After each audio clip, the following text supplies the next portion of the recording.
प्रशासन दृष्टि आढ़ुआरे जामशूली डाकबंगला उन्नतीकरण नहेले आंदोलन चेतावनी। सिंगला थाना अधीन जामशूली छक निकट में बहु पुरातन डाकबंगलाटी एवं भूतकोठी पलटि। बस्ता निर्वाचन मंडलीर अत्यंत गुरुत्व बहन करे एही डाकबंगला। बस्ता और बाल्यापाल मुख्य रास्तार कलेज छकठारे डाकबंगलाटी विपर्जय अवस्था पड़ रही। दीर्घ दिन ताला बंद हो रही अनाबना गछ उठी जंगल सृष्टि हो पड़ी। रक्षणाबक्षण अभाव डाकबंगलाटी श्रीहीन देखा जाउछि। एहा पूर्वरु बहु बड़ बड़ लोकंकु आश्रय देउथिला। पूर्त विभाग अधीन जामशूली बस्ता बाल्यापाल तीनिटी डाकबंगला मध्य जामशूलीर एही बंगला सरकार दृष्टि आढ़ुआଳରେ रही जाइछि। एहार उन्नतीकरण एवं कार्यक्षम करने पई समाजसेवी जसनारायणी महांती पूर्त विभागर अधीक्षण जंत्री को एक दाबीपत्र प्रदान करिसेंती। आगामी 15 दिन मध्य जंगल सफा और उन्नयनमूलक कार्य न हुए ताहले जननी परिवार पक्षरु डाकबंगला सम्मुखरे सत्याग्रह कराजिवो बोली श्रीमती महांती चेतावनी देइछंती।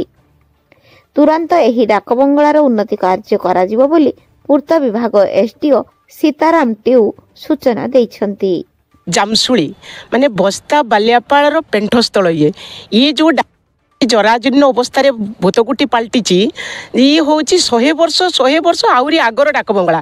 एठी जितेबले ये बस्ता बाल्यापाल डाकबंगला जितेबले नथिला सेतेबले ये जामशूली डाकबंगला ये जो माने आमर ये जो आमर फरेनर मैंने आसिक ये रोते सब आम जो छोटे छोटे थिलु आम देखुलु।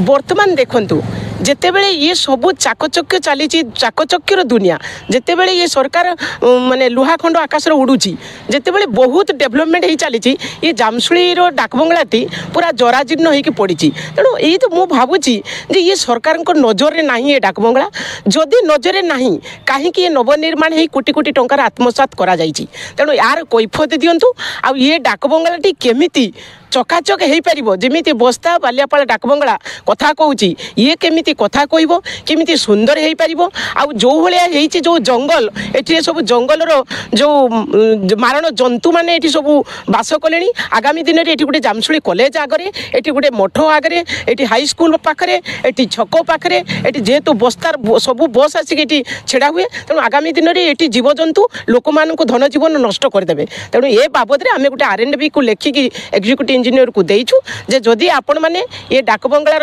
पुनरुद्धार न करंती आको भलो डाकबंगला चकाचक डाकबंगला न करंती तेबे आगामी दिन रे आमे या सत्याग्रह आरंभ करिवो। डाकबंगला सामने सत्याग्रह आरंभ करिवो। बाल्यापाळरू भीष्मचरण मल्लिकଙ୍କ रिपोर्ट मोबाइल टीवी।